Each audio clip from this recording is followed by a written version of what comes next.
Firman-Nya yang selalu menerangi dalam setiap langkah kehidupan kita, bahwa segala sesuatu yang terjadi dalam kehidupan kita semua baik adanya.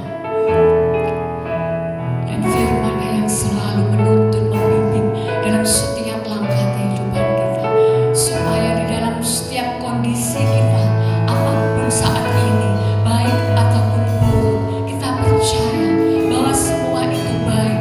Dan firman-Nya pagi ini boleh kita menerima dengan segenap hati kita, dan kita percaya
sebagai bukti kebaikan.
Melahirkan kami sehingga kami layak bersekutu dengan kebenaran firman, layak menerima pengajaran firman yang Tuhan meteraikan, yang Tuhan bawa, yang Tuhan limpahkan, yang Tuhan curahkan lewat pengharapan, membawa hidup kami dalam kemuliaan-Mu yang sempurna. Dalam nama Tuhan Yesus Kristus, perlindungan-Mu nyata di tengah-tengah, kuasa-Mu nyata di tengah-tengah. Amin.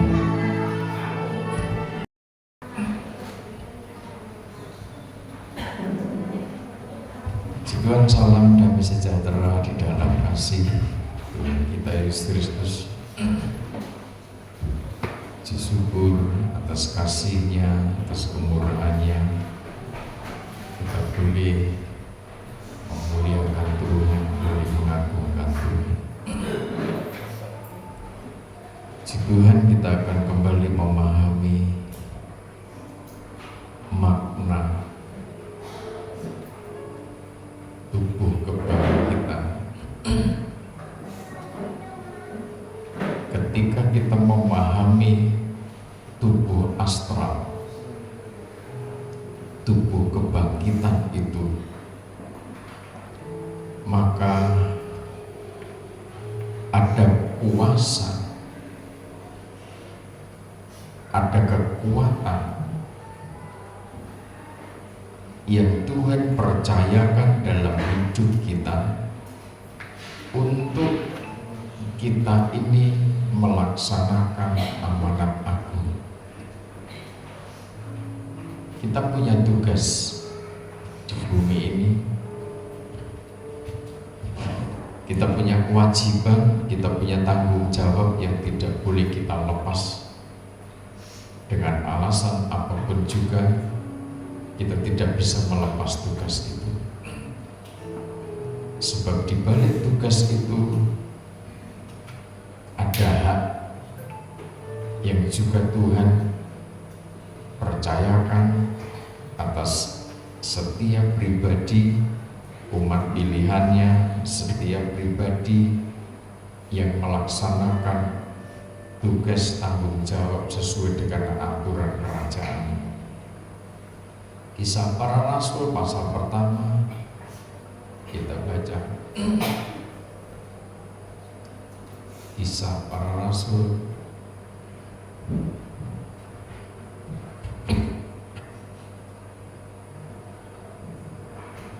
mulai ayat 6. Kisah Rasul pasal pertama mulai ayat 6.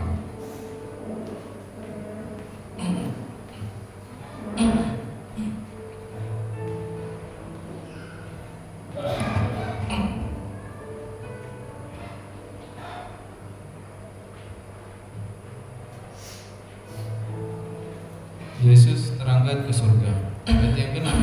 Maka bertanyalah mereka yang berkumpul di situ, Tuhan, maukah Engkau pada masa ini memulihkan kerajaan bagi Israel?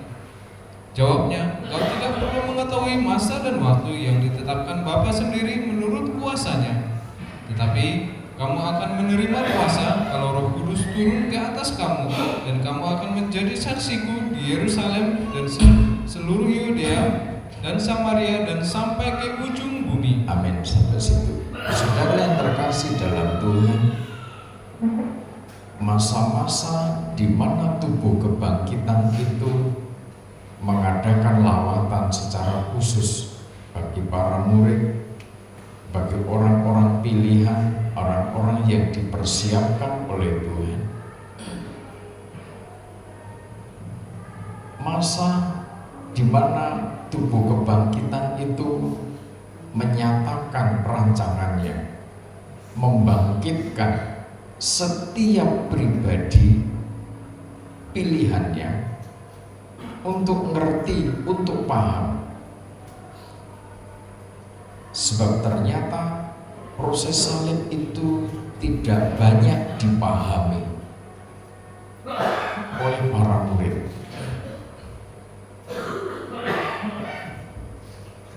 Bahwa menjadi pelaksana dari amanat agung kerajaan surga,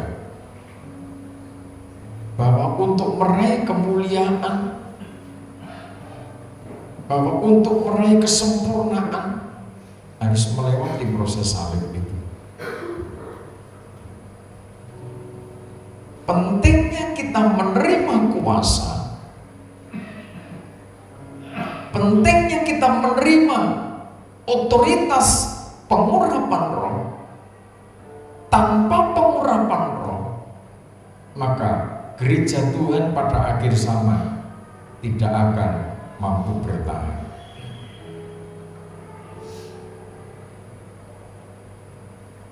Munculnya ajaran-ajaran bidat atau sesat,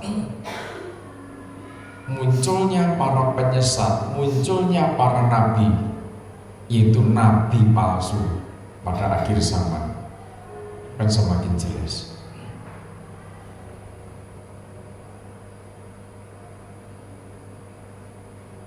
Pengajaran firman Tuhan yang merupakan kebenaran yang absolut ditafsir oleh orang-orang yang tidak mengerti rancangan Tuhan, sehingga firman Tuhan disangsikan pada akhir zaman.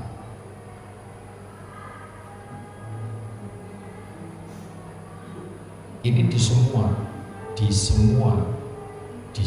manusia, di semua kitab. Kalau kitab lain tidak usah dipersoalkan. Kita fokus pada betul-betul logos, kebenaran firman, perkataan firman yang menjadi daging itu. Dan ini sejarah. Gempuran dari ajaran-ajaran sesat itu sampai digambarkan, ditunjukkan kepada Rasul Yohanes di Pulau Patmos, digambarkan laksana sungai yang disemburkan oleh naga tua itu. Sesaat gereja Tuhan itu mengungsi kepada belantara, maka nabi-nabi palsu dipakai,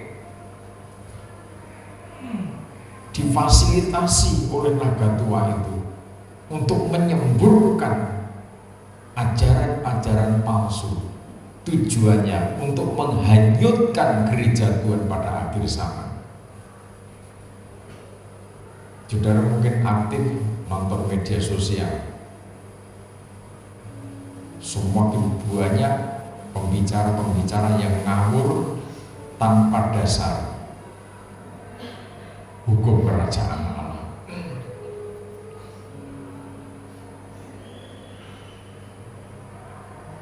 Besok itu saya pesankan kepada jemaat, ketika saudara aktif melihat media sosial dan saudara belum ngerti, saudara jangan bingung, dan saudara kalau pengen kebenaran konfirmasi. Karena apa? Firman Tuhan ini ada sampai ke bumi, diterima oleh para nabi, diterima oleh para rasul melalui proses salib. Banyak sekarang anak-anak akhir zaman yang tidak pernah melalui proses salib sudah tampil sebagai pembicara firman. Apakah tidak boleh? Boleh, silahkan jadi pembicara. Gampang kok. Bicara di depan publik, di depan audien itu gampang. Bisa dipelajari, ada ilmunya. Tetapi yang tidak bisa dipelajari sembarang orang adalah nyanyian baru. Amin. Amin. Nyanyian baru itu hanya bisa dipahami oleh orang-orang yang bersekutu dengan Paskah.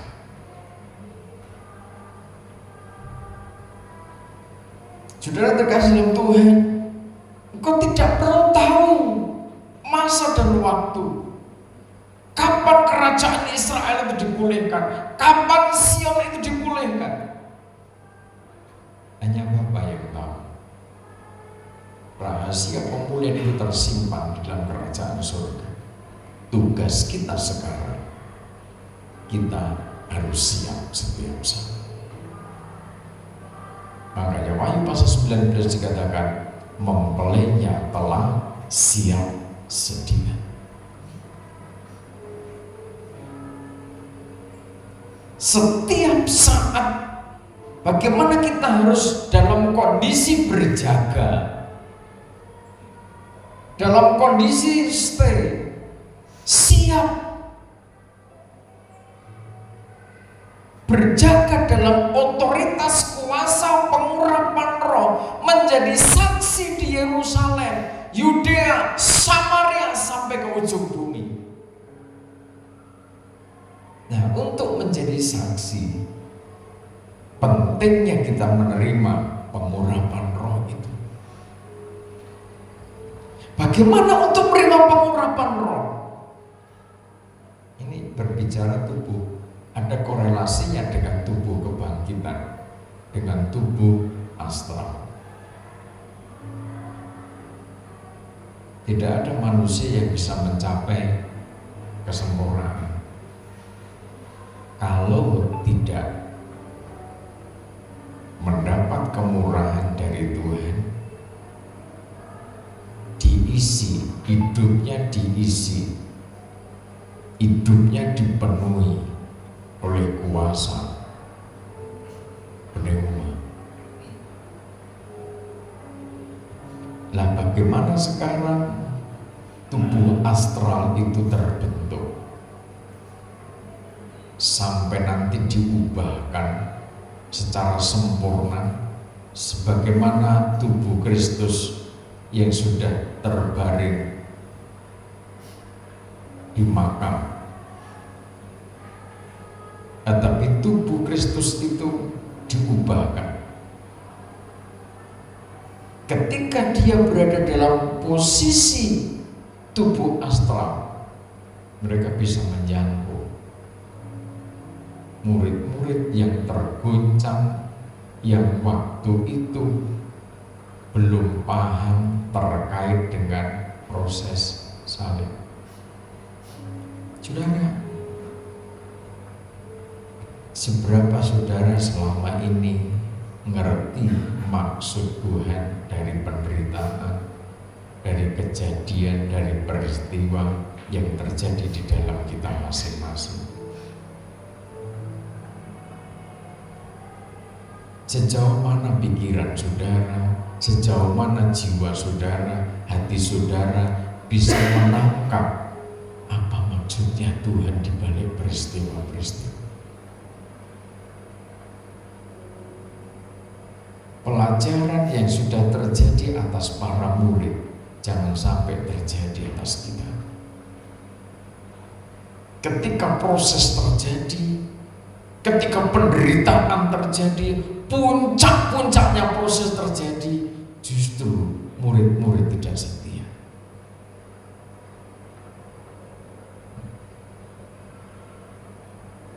Orang bilang setia-setialah, setia sampai mati.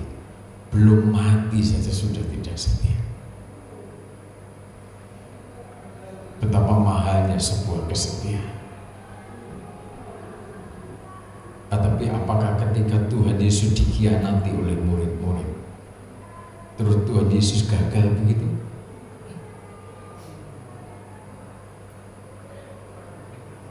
Hanya dalam tubuh astral, hanya dalam tubuh kebangkitan, murid-murid kembali melawan, dilawat oleh Tuhan Yesus. Murid-murid kembali digairahkan oleh tubuh astral itu. Murid-murid dilawat oleh tubuh astral itu. Kembali disegarkan tentang visi pembangunan tubuh Kristus. Kembali digairahkan untuk fokus kepada tugas dan tanggung jawab.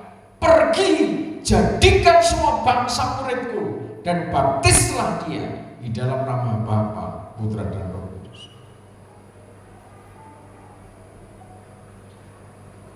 Itu tugasnya dan tugas kita semua.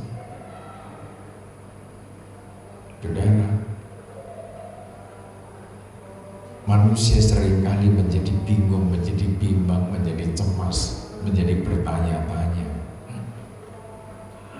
ketika penderitaan itu tiba, ketika kesulitan itu tiba, ketika guncangan itu tiba. Jarang orang bertanya ketika manusia berlimpah dengan materi, terus bertanya, Tuhan, sebenarnya ada apa?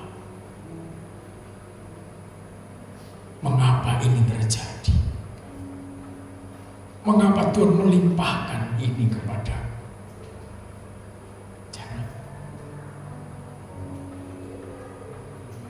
Jarang ini terjadi. Kenapa Tuhan kasih berkat bisnisku, usahaku seperti ini? Sambil termangu-mangu, Tuhan, sebenarnya ada apa? Kenapa Tuhan datangkan pelanggan sebanyak ini? Kenapa Tuhan datangkan pembeli sebanyak ini? Sebenarnya ada apa sih Tuhan? Kenapa saudara tidak berat bertanya-tanya ketika saudara limpah, dipercaya keuangan yang banyak, yang mengalir, job-jobnya tidak pernah sepi? Kenapa saudara tidak pernah bertanya-tanya, Tuhan, ada apa sebenarnya? Untuk apa ini Tuhan? Kenapa saudara tidak menunjukkan suatu sikap yang gundah, bingung, sebagai orang yang dipercaya tanggung jawab? Untuk apa ini Tuhan? Kenapa tidak bertanya? Kenapa ketika manusia kuat, ketika manusia materinya kuat, fisiknya kuat, kecenderungan jarang bertanya kepada Tuhan?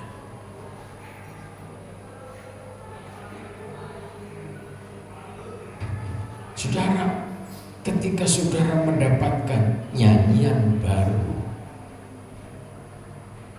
untuk menjadi saksi di Yerusalem, di lingkungan Yerusalem itu menggambarkan satu wilayah yang sempit, wilayah yang tidak terlampau jauh,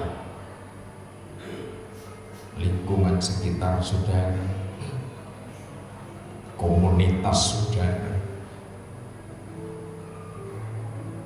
lingkungan pekerjaan saudara, Saudara perlu menjadi saksi di situ. Ternyata pengikut Kristus itu orang yang kuat, tangguh, cerdas, memiliki kecerdasan spiritual. Ternyata beda dengan yang lain.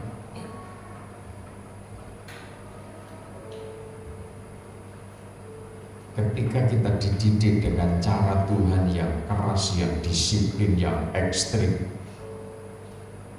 kalau yang gagal paham pasti tidak jadi.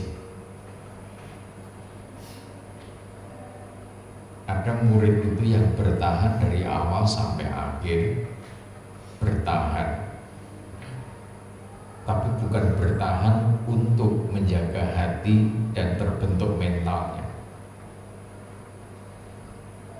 Sama-sama lulus, belum tentu karirnya sama, belum tentu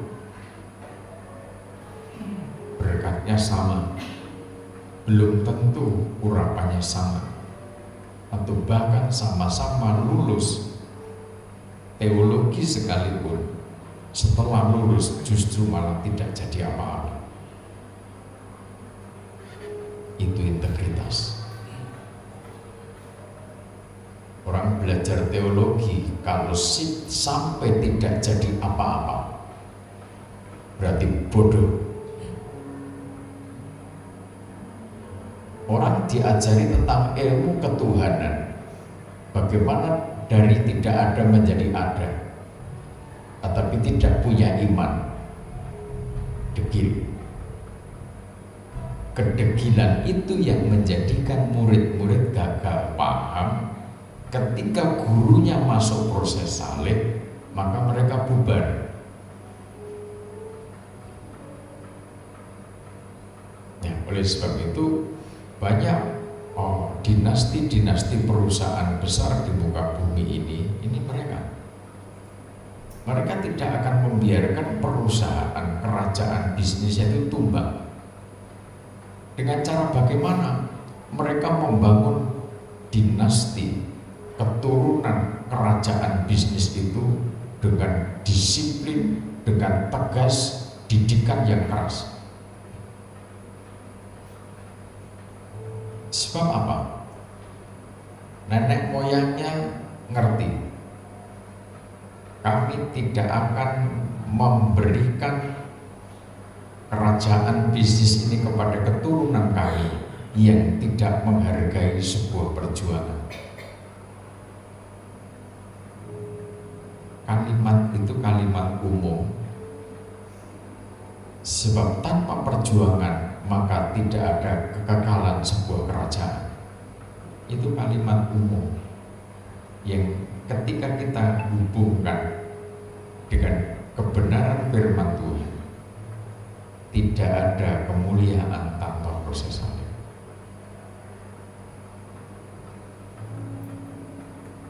Banyak kerajaan-kerajaan bisnis yang tumbang. Karena apa? Dipegang oleh anak cucu mereka yang tidak pernah menderita, tidak terbentuk mentalnya, tidak terdidik mental. Saudara, bagaimana mendapatkan pengurapan roh sehingga kita setahap demi setahap dibangun dalam tubuh astral? Bagaimana mendapatkan kekuatan roh itu sehingga kita terbangun sebagai pribadi-pribadi yang kuat, memiliki kecerdasan spiritual. Kalau kita tidak memiliki kecerdasan spiritual, ini sudah, kalau kita berbicara spiritual, maka kita berbicara alam dimensi roh,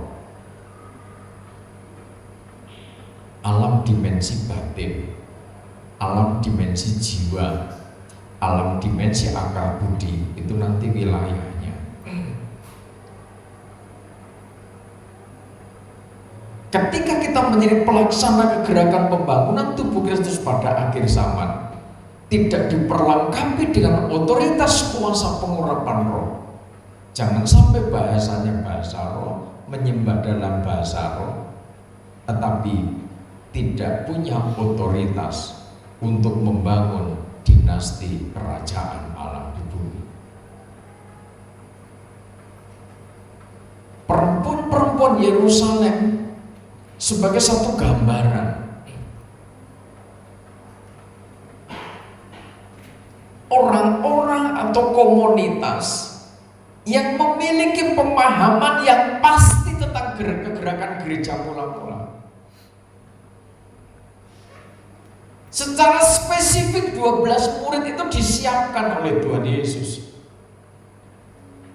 Secara khusus 12 murid itu dididik intensif kurang lebih 3,5 tahun.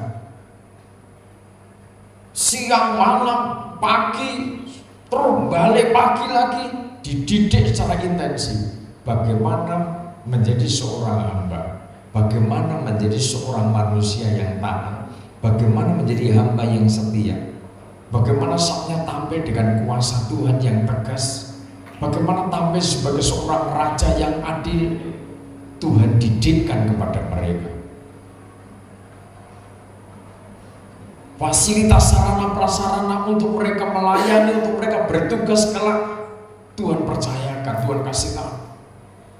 Tetapi ketika proses salib terjadi, mereka tidak mengerti.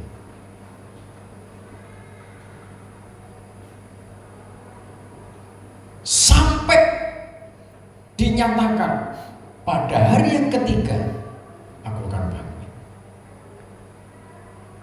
Murid-murid juga tidak mengerti. Mestinya pesan-pesan pengajaran yang disampaikan gurunya bahwa dalam waktu 3 hari dan hari yang ketiga dia bangkit, mestinya kan ngerti, ingat. Kalau gurunya mau bangkit, otomatis hari yang ketiga itu mereka datang ke makam. Tetapi tidak.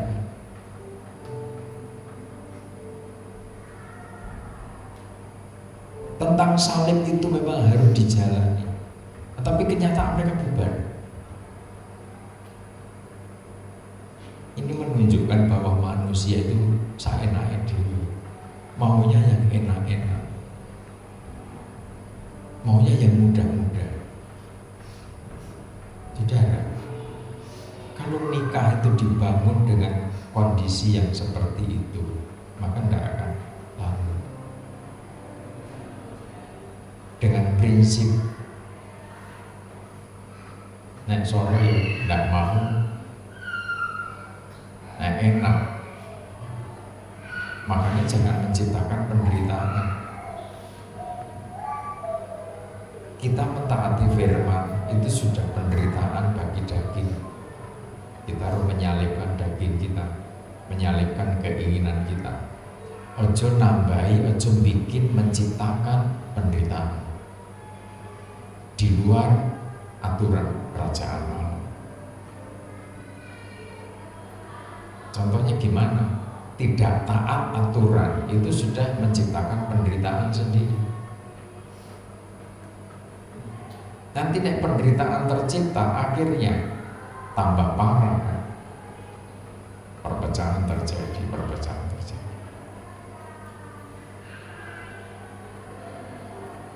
Kenapa perempuan-perempuan Yerusalem, komunitas yang dibentuk dari orang-orang bervariasi, orang yang punya posisi istrinya seorang bendahara, ada yang punya latar belakang kurang baik atau tidak baik. Maria Magdalena itu latar belakangnya kurang bagus, dan yang lain-lain. Mereka membangun komunitas, dan komunitas perempuan-perempuan Yerusalem ini dia aktif. Komunitas Maria Magdalena ini aktif dalam menopang kegerakan sampai akhirnya kegerakan gereja mula-mula tidak lepas topangan dari komunitas perempuan Magdala ini.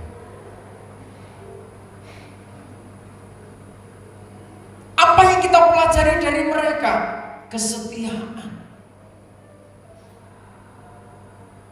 Pentingnya sebuah kesetiaan yang harus kita hargai.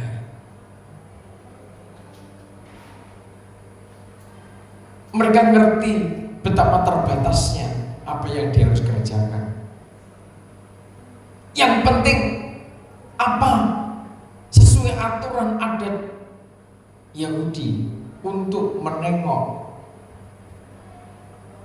untuk ziarah makam, rempah-rempah dan minyak bawa itu.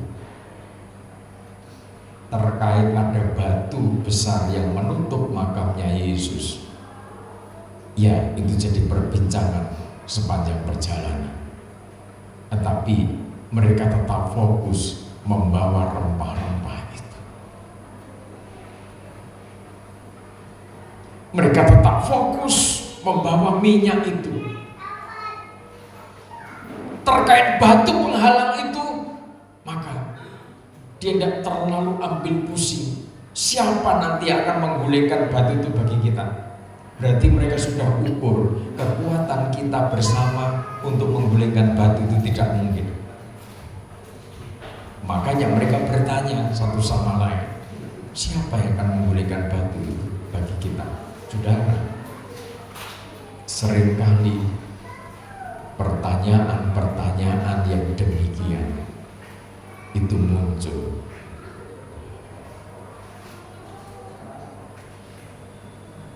sampai terkatakan, sampai terucap. Saudara menghadapi persoalan secara pribadi di tengah-tengah keluarga. Saudara menghadapi persoalan di tengah-tengah perusahaan. Sebagai pemimpin, sebagai policy maker, saudara menghadapi masalah demi masalah. Mungkin saudara bertanya, siapa yang bisa menolong ini? Sebab semakin tinggi posisi saudara, semakin tinggi kapasitas usaha saudara, maka tanggung jawab yang harus saudara kerjakan juga semakin tinggi. Persoalan yang semakin besar juga saudara hadapi.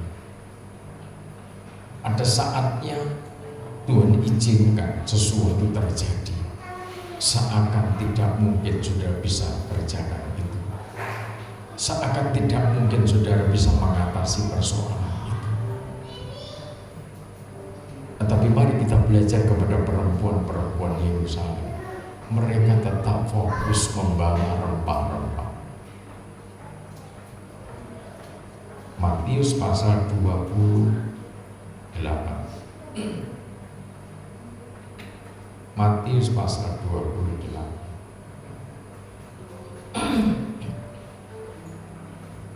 Mulai pertama, setelah hari Sabat lewat menjelang menyingsingnya fajar pada hari pertama minggu itu, pergilah Maria Magdalena dan Maria yang lain menengok kubur itu. ya terus, Maka terjadilah gempa bumi yang hebat, sebab seorang malaikat Tuhan turun dari langit dan datang ke batu itu dan menggulingkannya, lalu duduk di atasnya. ya wajahnya bagaikan kilat.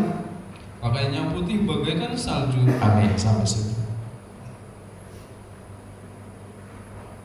Mungkin saudara ragu, mungkin saudara cemas, tetapi saudara mencatat. Sejarah menuliskan di balik ketidakberdayaan seorang perempuan, di balik kelemahan seorang perempuan, tetapi mereka tetap membawa rempah-rempah itu. Rempah-rempah di tangannya, minyak urapan di tangannya. Ini kesetiaan perempuan-perempuan Yerusalem ini yang menjadikan mereka merasakan tersanjung, mereka merasakan diperhatikan oleh kerajaan Allah. Kenapa pengalaman ini tidak dirasakan oleh para murid? Yang pertama-tama kali merasakan di mana Tuhan memperhatikan malaikat turun menolong mereka. Justru perempuan-perempuan Yerusalem yang punya latar belakang sebagai perempuan Sunda, sebagai perempuan yang bobrok, yang moralnya hancur, seakan tidak punya masa depan, tetapi mereka membangun komunitas pendoa, membawa rempah-rempah dan minyak urapan itu kepada Tuhan.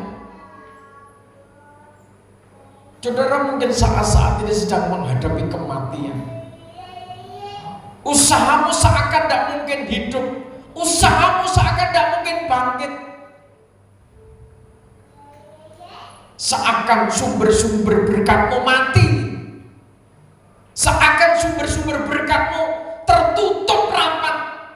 Tidak ada orang yang bisa membuka lagi. Coba belajar kepada firman Tuhan. Jangan-jangan aktivitas doamu, aktivitas sembahmu seperti murid-murid.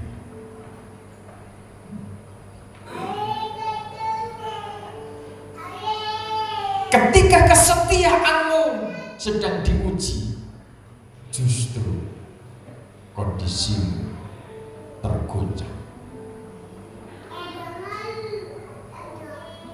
Ketika menghadapi kematian, justru tidak mau melakukan sesuatu, mengambil sikap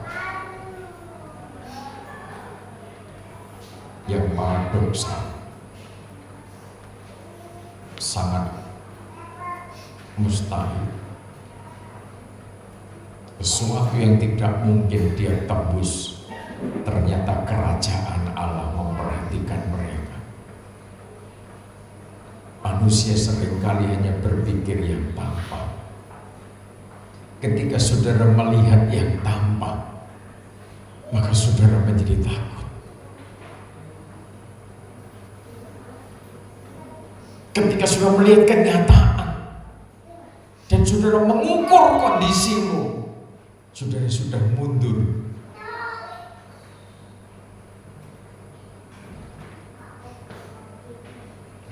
Perempuan Yerusalem, dia bersikap, dia terus maju membawa rempah-rempah itu, ditujukan untuk tubuh Kristus yang mati di balik batu besar penutup kubur itu. Apa artinya minyak yang dibawa perempuan-perempuan itu ketika batu itu tidak terbuka? Seringkali manusia memandang remeh satu tindakan yang seakan tidak mungkin, seakan saudara menggarami laut, seakan saudara mau nguras samudra raya. Tetapi ketika fokus pikiran saudara, fokus jiwamu, fokus hatimu kepada Tuhan, ketulusan hati itu akan tembus kerajaan Allah. Bukan hanya tembus membuka makam. Pikiran, jiwamu dan hatimu yang tembus kerajaan Allah tadi, akhirnya terbukalah persoalan. Batu penutup makam itu terbuka. Setelah hatimu, jiwamu, pikiranmu naik, dibawa naik oleh para malaikat. Ketika hatimu, jiwamu, pikiranmu dibawa naik oleh para malaikat, maka malaikat kembali turun, diperintahkan buka itu penutup makamnya.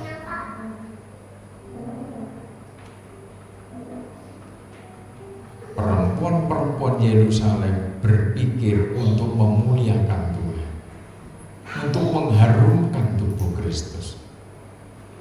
Ketika mereka mengharumkan tubuh Kristus, fokus kepada kerajaan Allah, persoalan yang di bumi teratasi. malaikat yang diturunkan. Saudara itu tidak sendiri. Kenapa saudara seringkali, kenapa Tuhan kau tinggalkan aku? Kenapa saudara tidak melihat bahwa malaikat itu melayani saudara? Sehingga saudara merasa sendiri. Bukan karena saudara yang menjauh.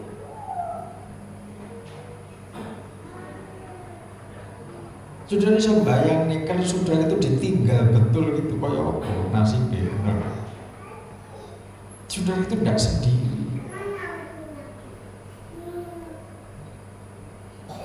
Yang penting fokus, setia. Bawa ukupan dupa itu, bangun sembahmu, bangun pujianmu, bangun puasamu. Sembah, doa, puasa itu yang menjadikan perempuan-perempuan Yerusalem tetap eksis. Ketika sudah tidak tegak dalam sembah, doa, puasa, guncangan demi guncangan itu akan memberatkan saudara.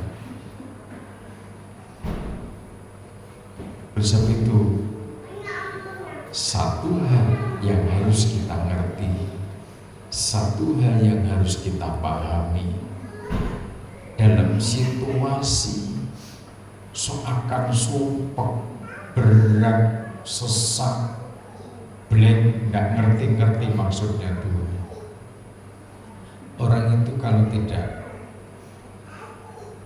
semakin dekat dengan Tuhan, banyak gagal paham. Orang mau ngomong apa saja pasti ditanggapi beda. Ini pentingnya sujud di altarnya.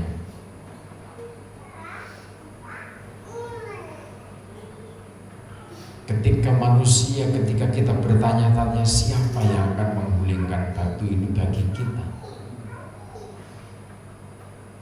ternyata pertolongannya dari surga.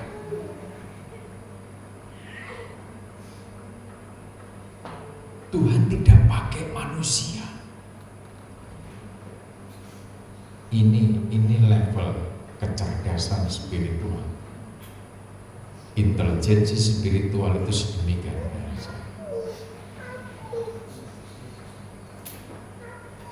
Malaikat turun dalam wujud manusia. Itu namanya proses angelofani. Kemuliaannya manusia tidak bisa tahan berhadapan-hadapan kalau utuh sang cahaya itu turun. Makanya dia utus malaikatnya. Ini pentingnya saya tekankan berulang kali. Pentingnya kita ini fokus. Kelihatannya ketika saudara menyembah Tuhan, memuji Tuhan, kelihatannya ngopo sih kowe? Mosok persoalan seperti gue dongo tok, sembahyang tok. Loh. Baca sejarah para raja, para nabi, itu mereka merasakan pembelaan langsung dari kerajaan Allah. Ketika sudah mentok menghadapi persoalan yang begitu berat, rumit, dan tidak mungkin bisa diatasi manusia, langsung dari surga. Ini hanya orang-orang yang betul-betul mendapat kemurahan dari Tuhan. Komunitas-komunitas yang dipersiapkan Tuhan secara khusus dengan puncak tahbisan kostum matahari, bulan, dan bintang itu.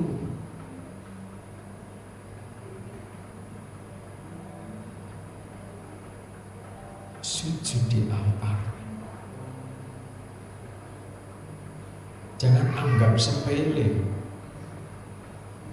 1 jam, 2 jam, alah rugi atau ngumpul sembahyang hanya 1,5 jam. Sudah, jangan anggap waktu 1,5 jam, 2 jam itu sia-sia. Saudara maju, perang, berjuang, bagaimana membangun bisnis, membangun keluarga tanpa sembahyang, tanpa penyembahan. Ayo silakan coba.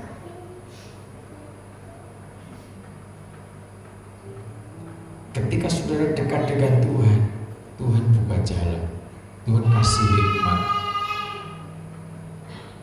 jernih, pikiranmu itu jernih. Sadar kalau di rumah ada saatnya kan sulit juga, sulit. Ada saatnya bisa, tapi ada saatnya tidak bisa. Nah, perlunya fellowship, penyembahan bersama, memuliakan bersama-sama. Bila hati terasa berat,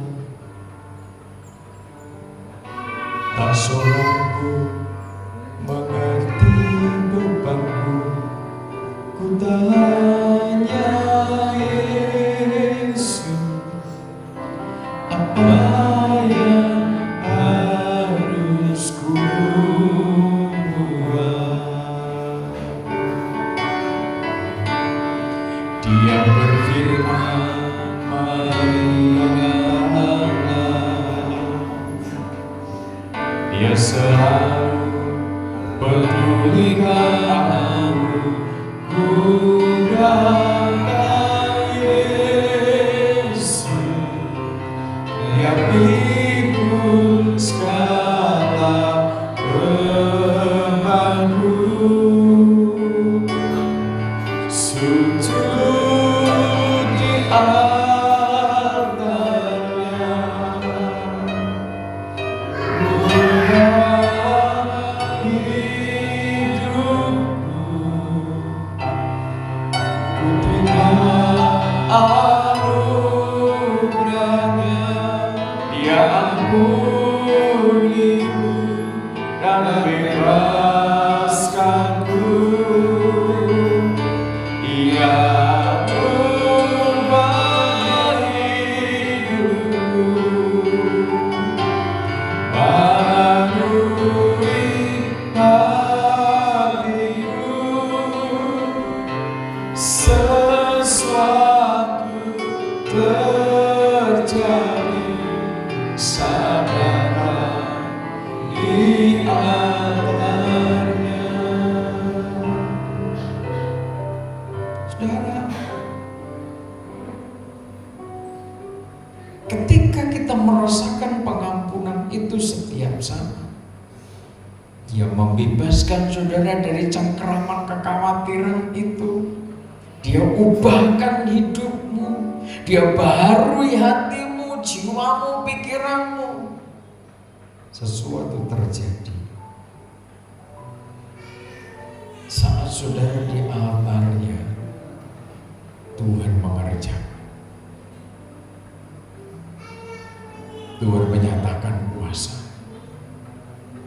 Ada titik kesadaran, ada titik pemahaman atas orang-orang pilihannya di situ.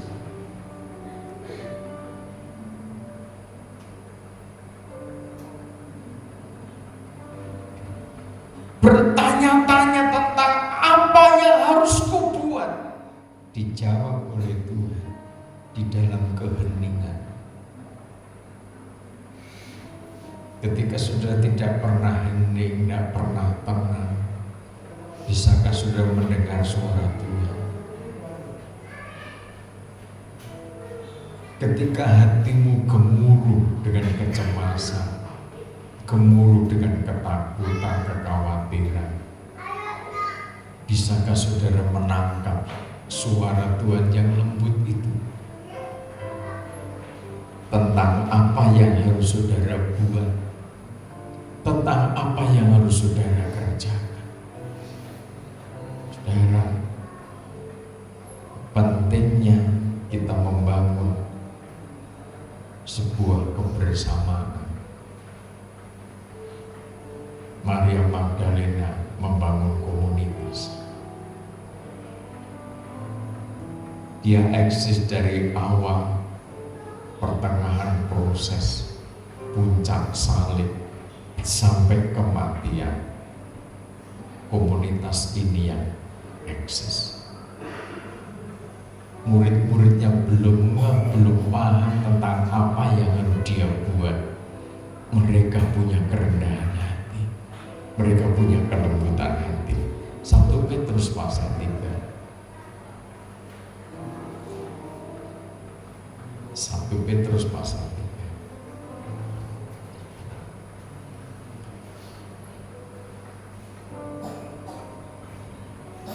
3. Ayat 8, kasih dan damai.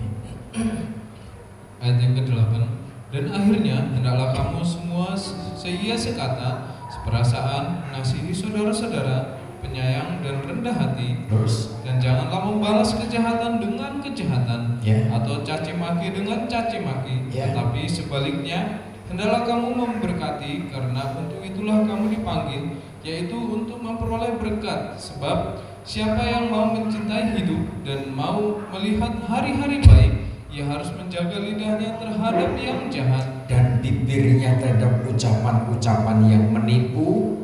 Ia harus menjauhi yang jahat dan melakukan yang baik. Ia harus mencari perdamaian dan berusaha mendapatkannya. Sebab mata Tuhan tertuju kepada orang-orang benar, dan telinganya kepada permohonan mereka yang meminta tolong. dan Tetapi wajah Tuhan menentang orang-orang yang berbuat jahat. amin. Ini bagian kasih dan damai. Ini merupakan bagian dari buah-buah roh. Ketika pengurapan roh itu menguasai kita, turun menguasai kita, maka buahnya adalah kasih, sukacita, damai sejahtera, kesabaran, kemurahan, kebaikan, kesetiaan, kelemah lembutan, penguasaan diri, dan tidak ada hukum yang menentang itu.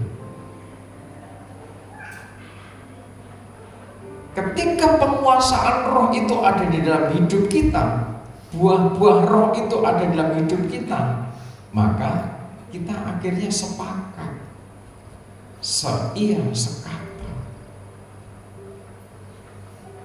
Saudara bisa bayangin betapa beratnya perjuangan, peperangan yang harus kita alami, yang harus kita jalani.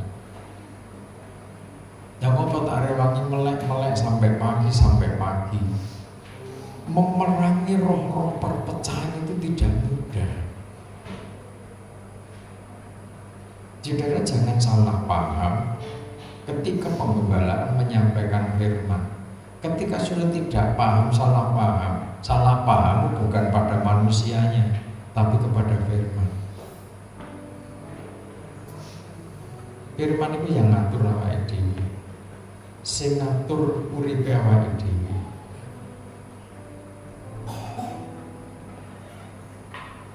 Karena kita saudara kedapatan memang belum sesuai dengan cermin ini. Ya saatnya bangkit.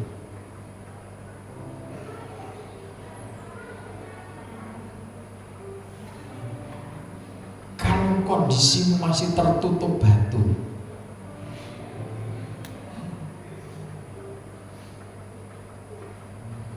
sudah tidak bisa. Dan sudah jangan nyalakan Tuhan. Firman Tuhan tidak bisa mengubah aku. Sekarang tak balik.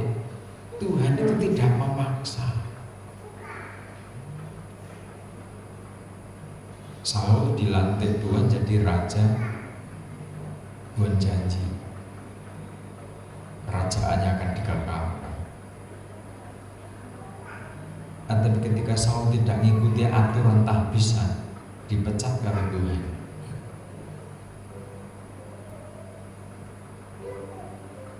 Menungso diwai barang apik, diposisikan menjadi harta kesayangannya Tuhan.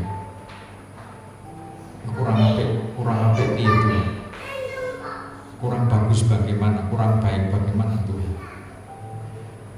Tetapi manusia tidak menghargai. Saudara, seia sekata, seperasaan. Ini kalau masing-masing dalam Roh Kudus, pneuma. Dalam tubuh astral, Tuhan melawan menjangkau murid-murid. Dituliskan dalam Injil Yohanes. Murid-murid dihembusi pneuma itu. Ketika murid-murid dihembusi dan murid-murid menerima hembusan pneuma itu, murid-murid mulai ngerti, mulai sadar. Orang yang ada di dalam Logos, dikuasai Logos, didiami Logos, dan pneuma ada di dalamnya, maka hidupnya pasti mengasihi. Ketika hidupnya ada hukum kasih, maka dia seia sekata, bukan dalam kejahatan. Sebab di mana ada kejahatan, maka Tuhan menentang orang-orang yang berbuat jahat. Seia sekata dalam membangun kasih dan damai, seperasaan, mengasihi saudara-saudara, penyayang dan rendah hati. Luar biasa. Penyayang. Saya tanya manten, tidak kecewa dapatnya? Translatornya nyampaikan, tidak kecewa, sangat tidak kecewa mendapatkan istri.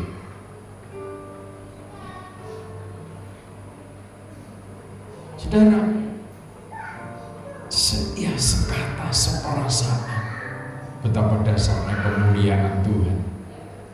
Kenapa Maria Magdalena dan tim kok betapa dasarnya diperhatikan kerajaan Allah? Mereka seia sekata, seperasaan, membawa rempah-rempah, membawa minyak itu untuk Tuhan. Ketika kita sadar bahwa apa yang kita kerjakan, apa yang kita bawa, arahnya untuk kemuliaan Tuhan, arahnya untuk membangun tubuh Kristus, maka kemuliaan hadirat Tuhan dinyatakan.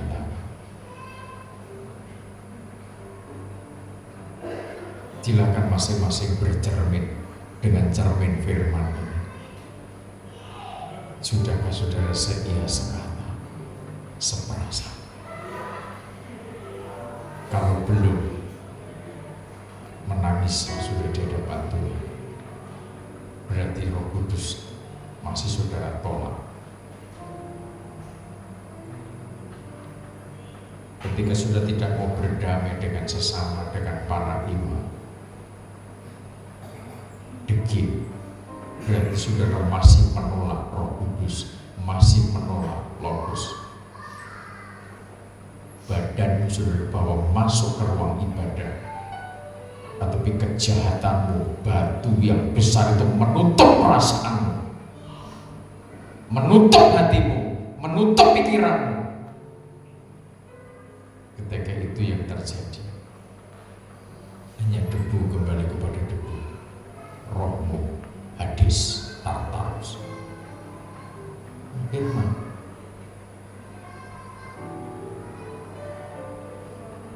Ya mudah.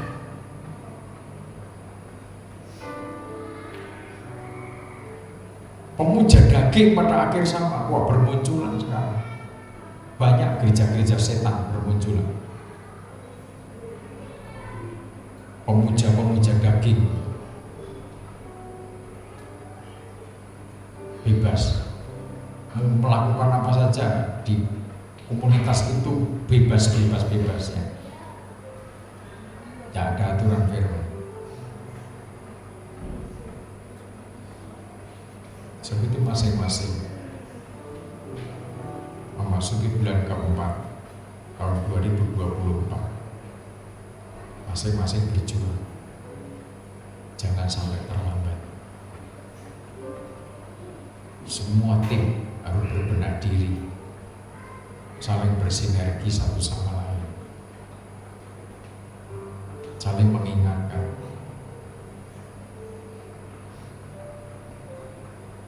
Supaya eksis.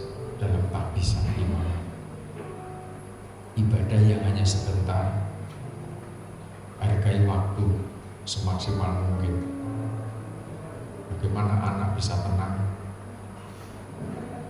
kondisikan bergumul sungguh-sungguh sehingga tidak ada waktu yang terbuang.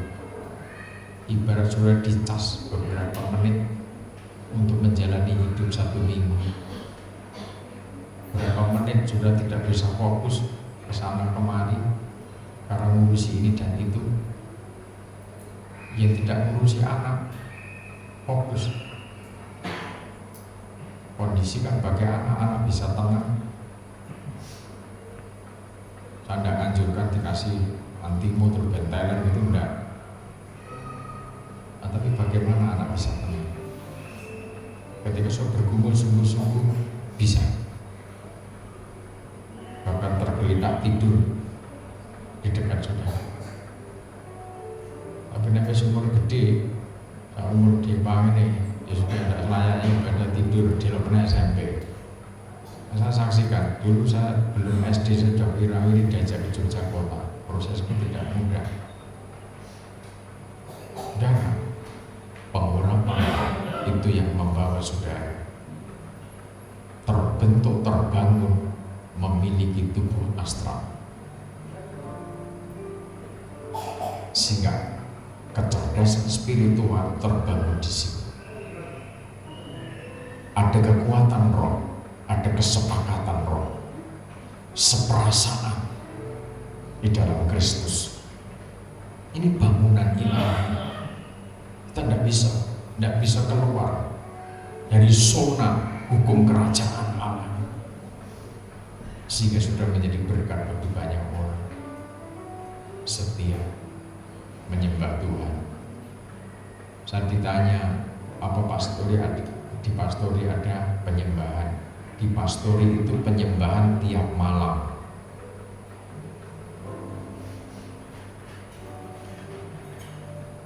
Kalau ada yang lagi sakit, ya kapan itu sakit itu berantai dari induknya ke anak-anaknya, ke tetangganya. Yang ketularan ini sudah sembuh, induknya belum sembuh. Itu masing-masing kan dari tekadnya. Pokoknya angin mangan, waras angin mangan, pokoknya udah jangan salah paham karo gembala. Nah di pastor itu ada yang ngurus, ada yang melebihi kapasitas. Jangan salah paham karo gembala itu jadi perbudak gitu. Saya ajari masak begini sampai kadang lama sekali gitu loh. Ibu gembala ngasih contoh masak itu seperti selesai, tidak sampai 2 jam selesai. Karena ajaran itu tidak pernah diperhatikan sehingga lama. Gembala ini makan itu sangat mudah, apa saja. Istilahnya tidak idealis, harus begini, harus buat kali ini, harus pagi ini, siang ini, tidak ada. Di pastor tidak ada aturan begitu.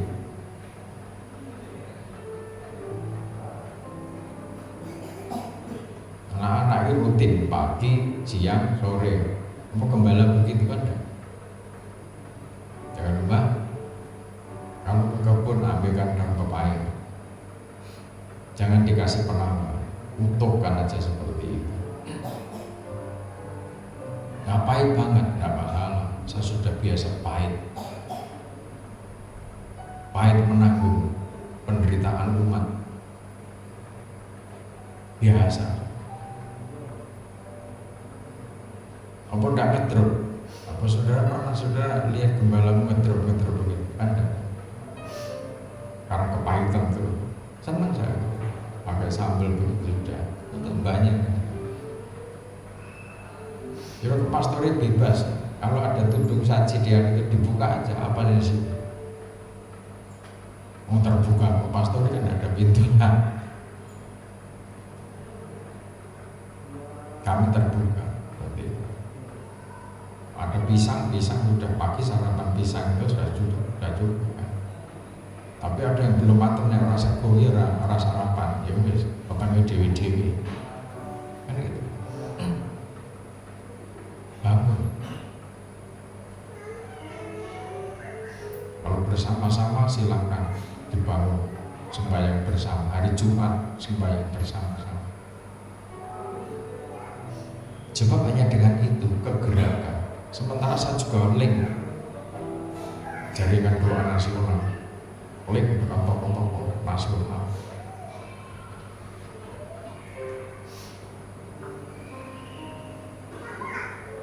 Lewat Zoom pagi doa itu levelnya apa batuan sepuh-sepuh senior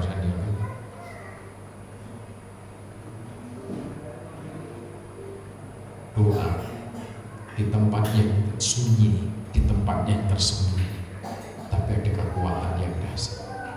Tekuni itu.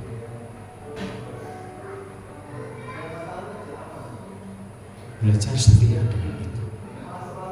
Nanti bisnismu, pekerjaanmu, pelayananmu pasti eksis. Jangan ada yang nggak pakai penyebaran. Jangan sampai yang lain sudah bergerak sampai sedemikian rupa.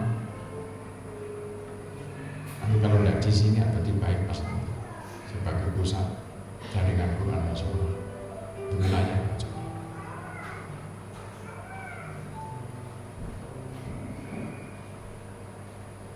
Jadi ada dinamika spiritual yang terus memperlengkapi kita. Pembangunan tubuh Kristus tidak bisa dikerjakan satu komunitas, dua komunitas, 5 komunitas. Seluruh komunitas orang-orang suci harus bersinergi. Ketika keluarga-keluarga ini bersinergi di dalam sembah, bersinergi di dalam pujian, bersinergi di dalam doa puasa, yang lain santer, ini adakan doa puasa, ada yang 3 hari 3 malam, ada yang harian sampai 40 hari, sampai hari Pentakosta. Jadi jangan kira di luar sana mereka juga enak-enak, tidak. Saya katakan kalau saya mendidik mahasiswa, saya mendidik full timer, belum apa-apa. Kalau mungkin mau membuktikan begitu satu saat nanti anggota pastori tak titip keneng di Banyuwangi, Jember, banyak teman-teman saya. Titip tolong didik. Biar merasakan kasarnya, tegasnya pendidikan Pentakosta.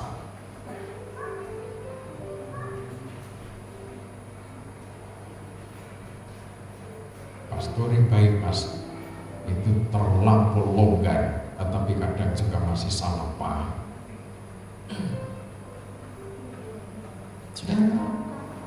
Kegerakan pembangunan tubuh Kristus dipercayakan pada orang-orang yang memiliki hati, memiliki jiwa, memiliki pikiran roh.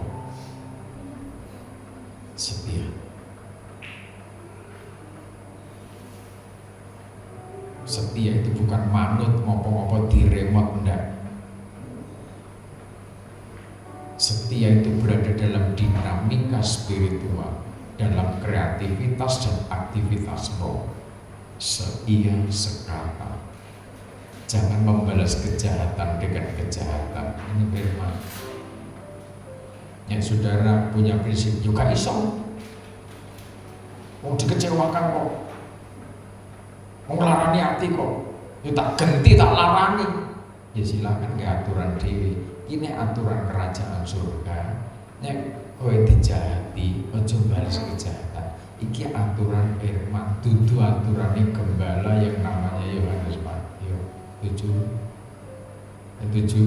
Iki dudu aturanku, dudu aturan pastori. Iki aturan.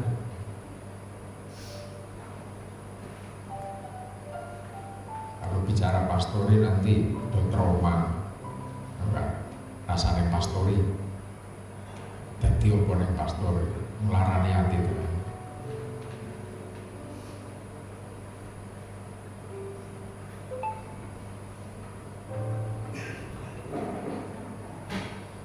Pastori itu base camp-nya gembala.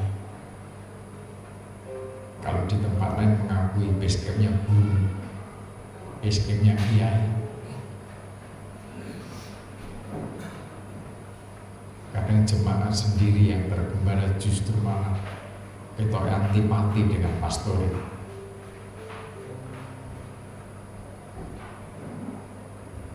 Mungkin jijik ke pastor. Maaf saya berkata itu.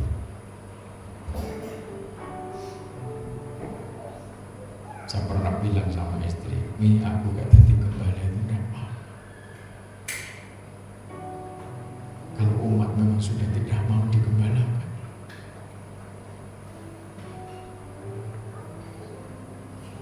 Ada yang mengatakan, "Aku jangan boleh gitu, gak boleh gitu lah. Mungkin 1-2 orang begitu, jangan dibikin hati." Tapi ini manusia.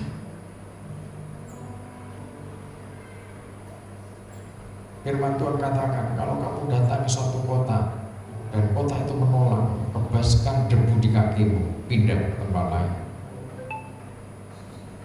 Itu firman.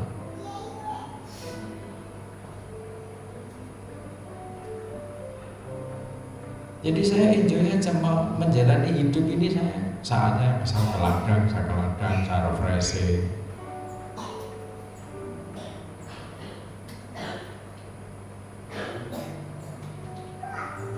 Saya berdua sama Ibu Gembala sudah, saya refreshing. Wah, nyemprot ladang itu sampai jam 1 siang. Berdua aja, wah semprot. Ibu Gembala saudara kondisi begitu, Mbak Bati itu tak suruh mami diam aja di situ berdoa di bawah pohon yang rindang itu, sejuk di situ. Gak iso, nggak bisa saya. Mbak Bati rumput-rumput itu.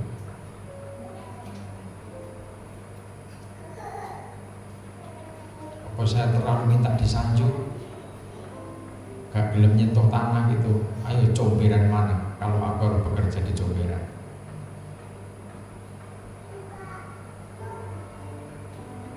Saya tidak mau punya anak buah, apalagi tim di pastori, hanya ngadepi kesulitan sedikit sudah mundur.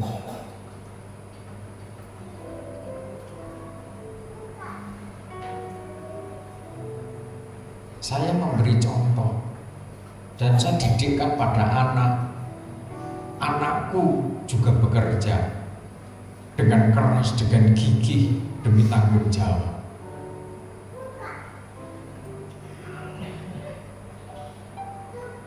Ketika di sisi lain ada keluarga gembala tidak melakukan satu pekerjaan sekuler karena dasar firman juga masih banyak.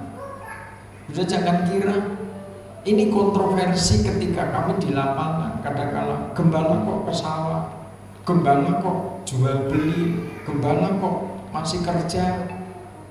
Di luar masih diskusi panjang terkait menggembalakan kok kalau bekerja. Kan lain itu tidak boleh begitu. Ini diskusinya para teolog. Saya tidak akan bicara panjang terkait dengan hal itu. Tetapi ini didikan. Generasi pemenang abadi tidak dibentuk dengan dalam zona nyaman. Generasi pemenang abadi dibentuk dengan waktu yang ketat. Makanya kalau tidak paham, akhirnya salah paham. Tanya anak-anak di pastori. Ketika kami mendidik, kapasitas mereka tidak sampai, maka mereka bisa menilai gembala kok muring-muring dong.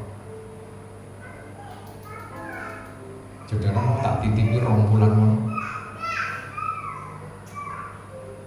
Silakan pilih.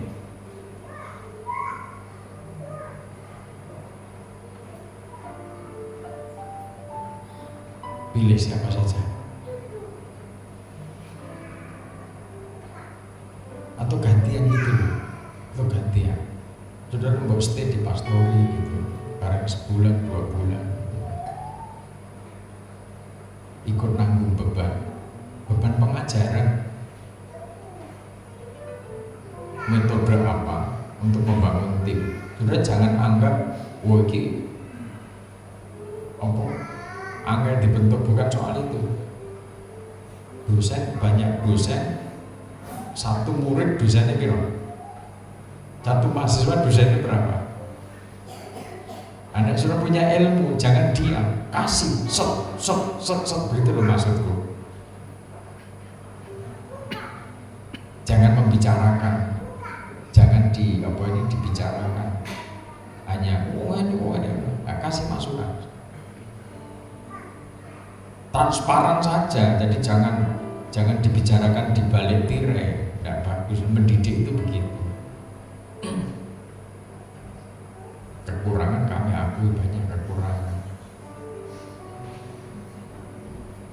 dalam memberi informasi. Saya katakan kadang saya mau nampung, saya sudah yang teliti ini tahun 2024, jangan kebodohan tahun lalu diulang-ulang lagi.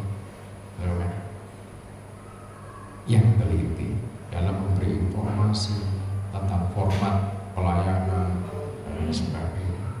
Itu kan tugas dasar. Formnya sudah ada, tinggal pindah saja. Tidak usah dibahas itu di grup, kadang terlalu melebar dibahas ke sana kemari. Langsung dijabri saja orangnya yang keliru.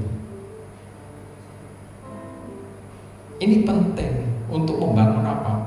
Kita punya generasi pemenang abadi.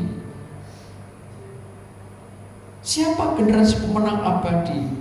Pemegang mandat pembangunan tubuh Kristus.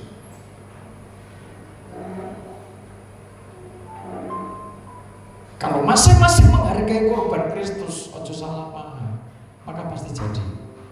Segala sesuatu yang tidak mungkin bagi manusia, itu mungkin bagi Tuhan. Amin. Yang dianggap, yang dipandang bodoh oleh manusia, ketika orang itu menghargai salib, memanfaatkan salib, ada kuasa yang dahsyat mengubahkan. Menghargai salib itu bagaimana? Mau berubah, mau bangkit, mau hidup. Orang lain perannya apa? Ketika kita sendiri secara personal tidak mau berubah, orang lain tidak bisa melakukan apa-apa ketika seseorang tidak mau berubah. Betul? Tetapi ketika dari personal mau berubah, siapapun saudara, mungkin dinilai keras hati, dinilai kasar, dinilai tidak sayang, dinilai pembenci. Tetapi kalau dari personal saudara mau berubah, aku bukan pembenci lagi. Orang menilai aku dulu jahat, itu dulu. Sekarang betul-betul aku mau berubah.